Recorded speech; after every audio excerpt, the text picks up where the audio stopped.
How you doing, everybody? We're going to have another sermon here. It's a lesson that you can learn from, and hopefully, I know definitely is needed.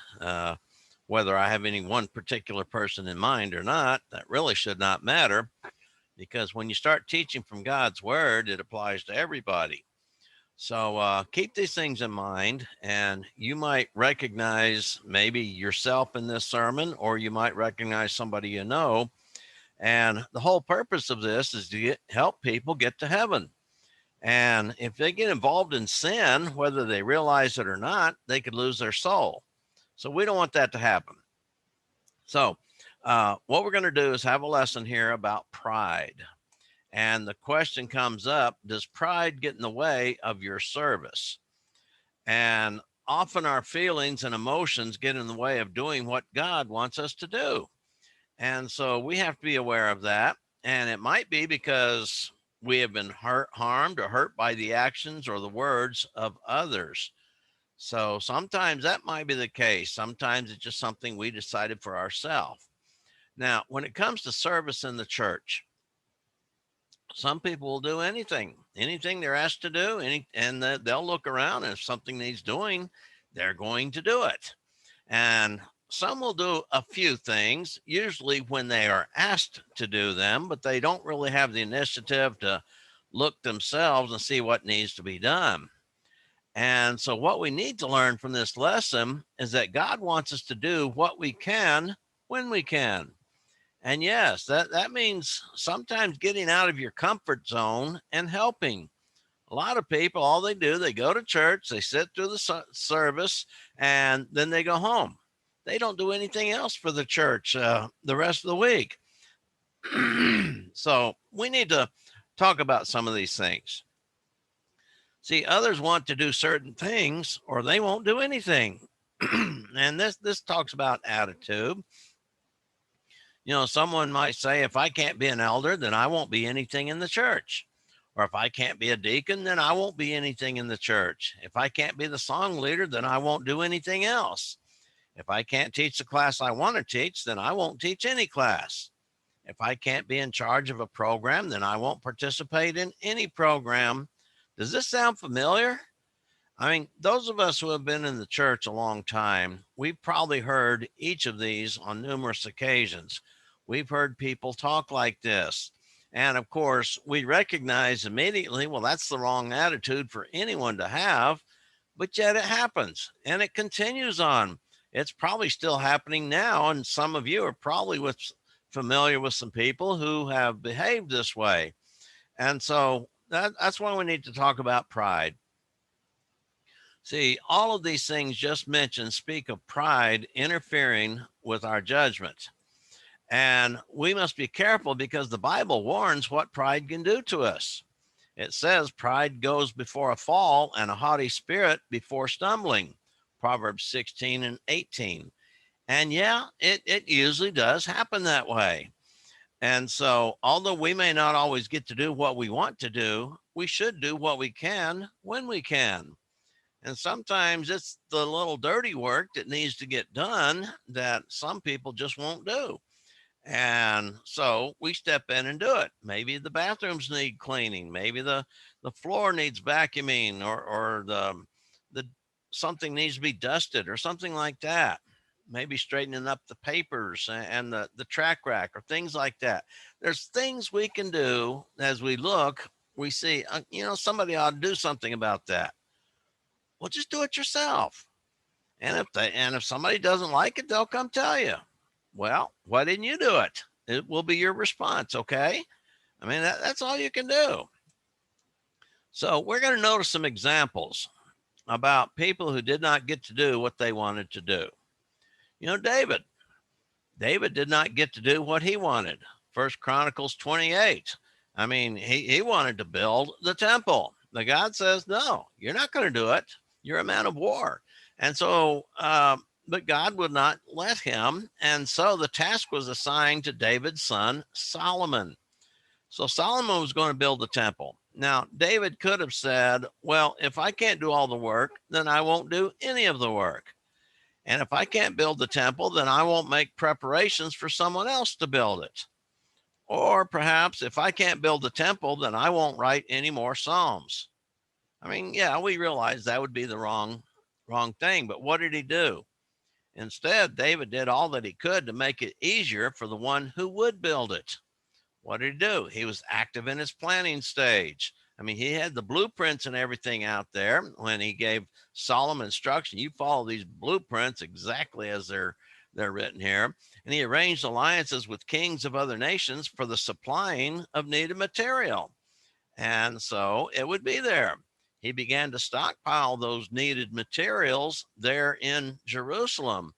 And so when Solomon's ready to get busy, start building the temple, it didn't take him very long because he had pretty much everybody that he needed. He had workers that he needed. He had the craftsmen that he needed, and he had the materials. And of course, he did have to go and make some more alliances himself to get some more materials. But David did a lot of that for him. And so David did what he could to help others accomplish the building of God's temple. And so, yeah, David could have had been filled with pride and said, well, I'm not going to do anything. I mean, it still would have been built. Let's face it, it still would have been built. Just David wouldn't have been given credit for what he did. See, the demon possessed man. See, the demon possessed man in Mark 5 did not get to do what he wanted to do. He had just been cleansed of his demons and he was just healed. And so that was good. And then he expressed his desire to go with Jesus. But Jesus said no. Now, can you imagine this guy's disappointment? He was disappointed. He wanted to go with Jesus. And really, you can't blame him because people should want to go with Jesus. But Jesus did tell him to go tell others what God had done for him. And so, yes, the word of mouth, and of course, this person had a reputation because he was greatly feared by most everybody because he was a horrible person when he was demon possessed. And so now here he is, calm, talking calmly, and probably wearing clothes for the first time in a long time. And so that's what Jesus told him to do. Go tell people what God has done for you. And so you realize this guy could have been angry. Well, you won't let me go. He says he could have developed a negative attitude toward Jesus and his work. I don't need Jesus. And he could have said, well, if I can't travel with Jesus and help others, then I will just mind my own business and not do anything. Does that sound familiar? Yeah, I'm sure you've heard some people feel that way. I'm just going to mind my own business. I won't do anything. And so, nonetheless, by his doing what Jesus told him to do rather than what he had asked to do, people marveled and they recognized Jesus. Truly, he was from God because of what he had accomplished. And God knows what's best. That's why we seem to forget a lot of times. God does know what's best for us and what's best for the church and what's best overall. And sometimes we don't give him that credit for pointing us in the right direction that he wants us to go. Now, what about in the limited commission? You remember this is where he sent out the 70. He sent them out with a limited commission. He said, go tell them the kingdom of heaven is at hand. And so he selected these 70. And how did the others feel who were not chosen to be sent out? I mean, they could have had some feeling. Did they feel like second class servants because they were not chosen to go? Well, maybe they were. Did they become discouraged and turn back because they began to feel that they were not worthy to be chosen to be sent? Let's hope not. Did they develop the attitude that they could do a better job than the ones that were sent? You know, there's a lot of times when someone is chosen for a duty or something, well, I could have done the job a whole lot better. I mean, that's an attitude that people have. And so, did they feel selfish, hoping that the ones chosen would not succeed in their work? You know, sometimes we hear about this. We hear it in politics. We hope they fail. Well, I mean, if they're trying to do something wrong, yeah, definitely we want them to fail. But yet, if they're trying to do something right, we should be there to support them and not be angry because we weren't chosen to do that. So, did they develop the attitude since I wasn't asked this time, I will not volunteer to do anything else? I mean, have you ever heard anybody say that? Some of us have heard that. So these people realized that Jesus is the master and they were submissive to his will. And that's what they did. And so Jesus has work for everyone, he has work for all. This is the work that God designed us to have. And it just comes at different times and in different ways. And it always isn't as prestigious as maybe we think it should be. So remember, God knows best what needs to be done. And then, of course, we talk about the seven deacons in Acts chapter 6. The church was growing when the first seven deacons were selected. See, growth increased needs. Acts 6:1. Now, in those days, when the number of disciples was multiplying, there arose a complaint against the Hebrews by the Hellenists because their widows were neglected in the daily distribution. All right, exactly what was going on, we're not really sure, but still, some people were not being taken care of as the rest had promised. So the Christians in Jerusalem now numbered in the thousands. And so the apostles got together and selected seven men, or actually, they asked the people, select seven men who will do this work. And so these seven were chosen to serve on this occasion. One of those actually went out to be an evangelist. So he probably had to get somebody else to do what his job was there in Jerusalem. But anyway, many believe these to be the first deacons in the church. And how did the other men feel who were not selected? We're going to touch on some feelings here. See, did any of the women feel animosity that they were not even considered? I mean, have you seen that? Yeah, more and more with the feminist movement and all, women think, well, I'm empowered to do that. And all of a sudden, men are being selected. Well, that's not right. I'm just as good as them. And believe me, I know there are some women, and I've known some, and I appreciate them very much, who could probably tell you more about the Bible than any man or any preacher I've ever known. And yes, they were wonderful, but they knew their role and they didn't complain about it. Some women do complain about it. All right, thousands were not selected that day. Say, did they stop serving because they were not appointed to the work?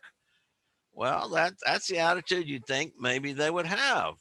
Did they stop learning, pack up and head home because they were not selected? They could have easily done that. They were from all over the place there in Jerusalem, and I'm just going to take my things and go home. I mean, they can develop that attitude real easy. Did they just sit back, watch and wait, hoping to see the seven fail in their appointed task? Well, I kind of doubt it because they were very happy that these people were appointed, and the apostles said to pray for them and assist them if they could. And so there's work for everyone, and the cooperation of all is needed. And so we are not told if these seven were the only ones who served tables. See, that's another point. Maybe they were just in charge of collecting the supplies, and kind of like, like the Meals on Wheels, they decide, okay, you take to these people, you take to these people, and each person was given a route and so many provisions to go out and take out. So, I mean, we don't really know how it all happened, but maybe they weren't the only ones who served tables. And sometimes the work of deacons involves getting others to do some of the work. Like a deacon might be in charge of the grounds and the maintenance and the facility, and say, "Okay, folks, we need to have a work day because there's some electrical things we need to work on. There's some work on the outside of the building needs to be done." And so sometimes they get others involved, and everybody should be happy to get involved. And yet we still know that God knows best. Now, what about those chosen to be leaders? We're bringing it closer to our time now. And God has established specific qualifications for elders and deacons. And not all men qualify for either role. Some men, they may not qualify, but they might feel kind of slighted that they weren't asked or they weren't considered. And some may qualify as a deacon, but fail to qualify as an elder. I mean, that's possible. Usually, if you have worked yourself into a position to become a deacon, you're probably preparing yourself to become an elder one day. And that's a great, admirable thing to do. And we encourage all Christian men to consider that and start working on it now. Don't wait until all of a sudden 20 years from now you're not qualified yet and there's a need. Well, there's a lot of churches now that they don't have elders anymore because the men who wanted to be have either passed away or they moved away, and there's hardly anybody that's really qualified in a lot of congregations. I mean, that's a real sad situation, but I mean that happens, and of course the world gets a hold of people too, and that keeps them from being qualified. See, when elders or deacons are chosen, singles are eliminated because not married, so they're eliminated. Young men are eliminated, they're not mature enough. And childless men are eliminated, they're not proven enough. And new converts are eliminated, they're not developed enough. I mean, it's very simple. There's reasons and the way God set it up. And so we're going to notice this. And others who are not chosen for whatever reason should be, let's see, highly encouraging toward those who are appointed. And they should be strongly supportive of their efforts. And they should be openly complimentary of the eldership.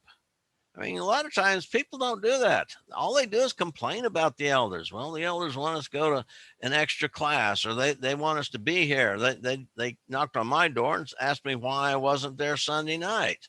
And so people complain about the eldership. And the eldership is there. If it's a proper eldership, all they do is they care about your soul and they want to help you get to heaven. That's what they're there for. And too many times people just complain about the eldership. And then, of course, when they have complaints, where do they take it? Straight to the eldership. And so faithfully work with the elders for the advancement of the master's work among men. That's what we're supposed to do. All these points, we're supposed to do these things to assist the elders, make their job easier. I don't know how many times I've heard an elder say, well, I'm going to resign because I just can't handle the pressure. Right. Because people come on, complain about this, complain about that brother, that sister, about the preacher. They're complaining about the curriculum. They're complaining about something. And some elders are just not really mentally prepared to handle things like that. And so they just resign from the work. And so it gets down to a question, who is in charge? Well, if we can learn that God is in charge, okay, well, then we're on the right track. If we try and think that men are in charge or people are in charge, then, and even we can look at it this way, if elders are in charge, no, that is wrong. God is always the one in charge. And everybody from the elders and the preacher and all the members all should be working to do God's will in that local area. God knows best, and we need to leave it at that. Okay, a few other examples. We're told in James 3:1, my brethren, let not many of you become teachers, knowing that we shall receive a stricter judgment. Yes, there's some information there. And so not all are elders and not qualified or no desire. You know, some brethren, they don't desire to be an elder. Maybe they don't have confidence in themselves. Maybe they're for some reason they think that they have become disqualified, and actually some have become disqualified not by anything that they did, but maybe let's say that their children decide we don't want anything to do with God. I mean, all of a sudden that kind of takes away their ability to rule their house. And so yeah, I mean, there's so many things we could probably say here. And we know not all are deacons for pretty much the same reason. They're not qualified or they don't want to be. And I have heard people say, I don't want to be either an elder or deacon. And because there's too much responsibility. And so, and of course, not all are preachers. A lot of people are not comfortable standing and preaching before others. Some really don't have the ability to communicate in an effective way. And so, yeah, I mean, we recognize that.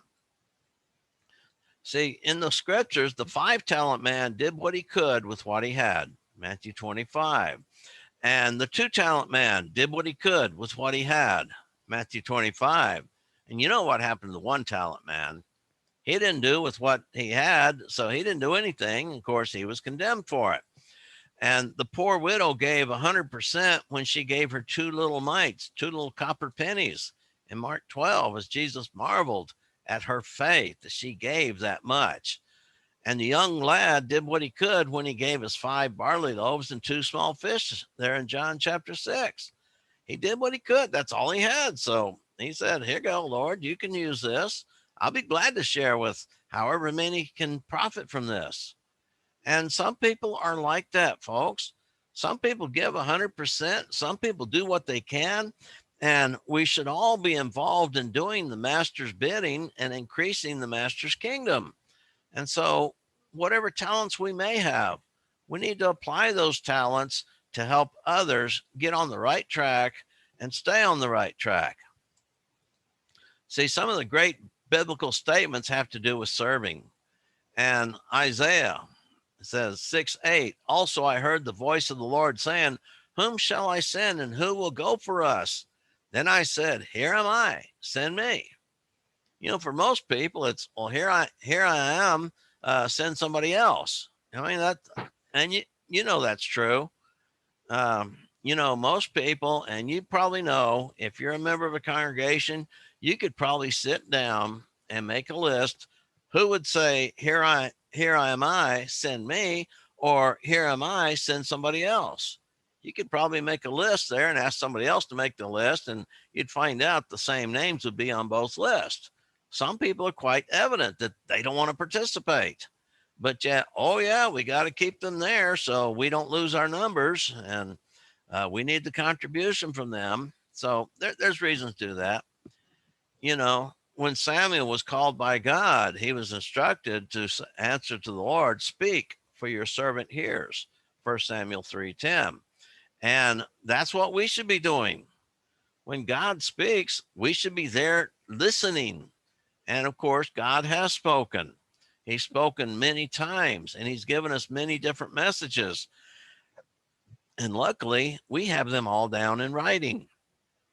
So, yes, God speaks. We need to be listening.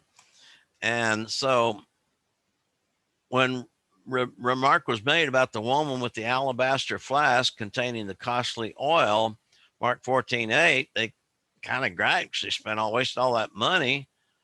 Jesus said she has done what she could. I mean, she did something, and that was more than anybody else was willing to do at the time.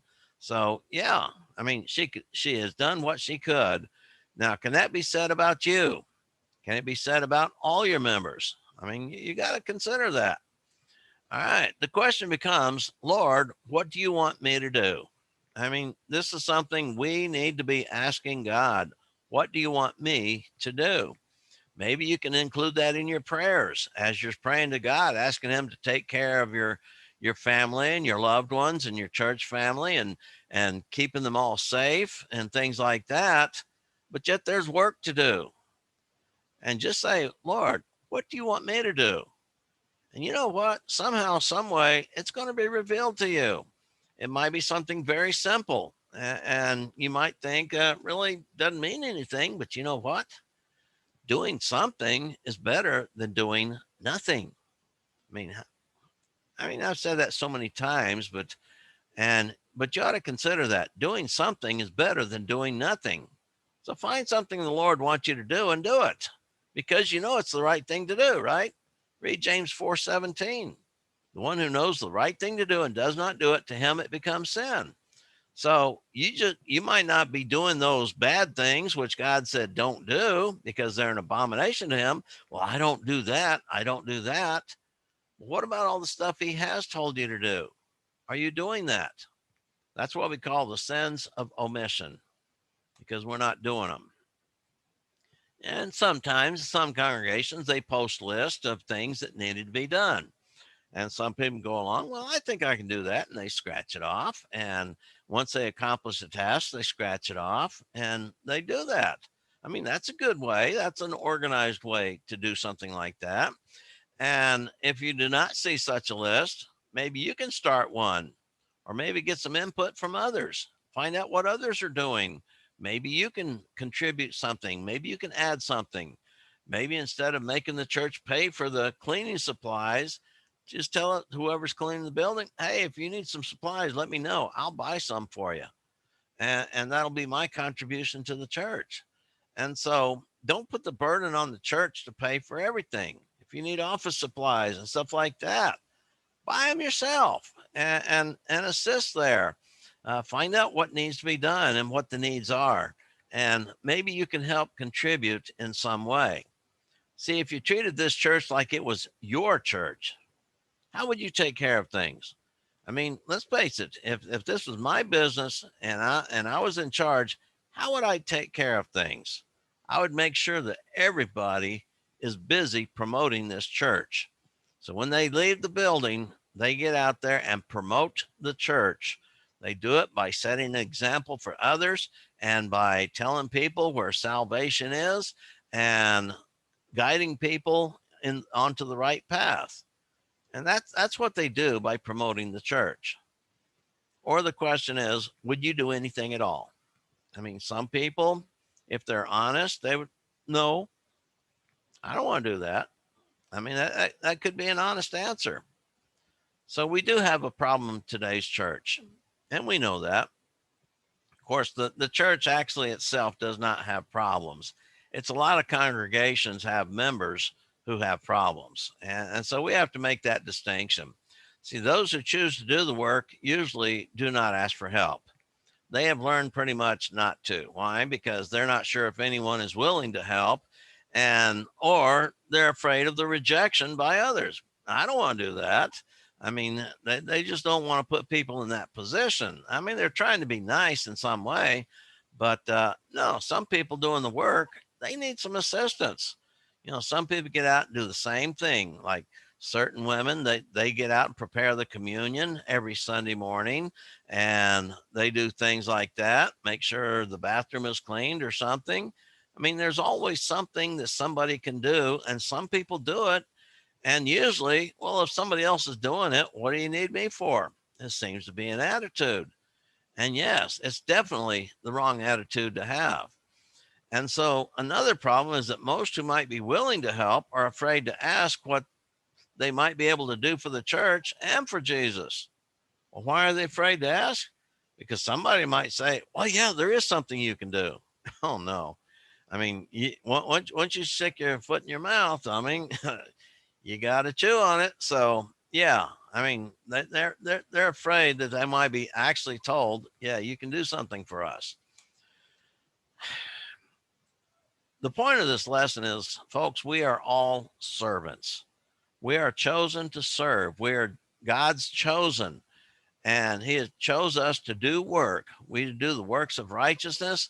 We need to do works that others may see and glorify God in heaven, cause others to glorify God, to build up and maintain the church in any way that we can. Sometimes that's accomplished through our Bible study and our learning, and then teaching what we have learned. Yeah, we're all servants. We're not second class citizens by any means because we're a servant.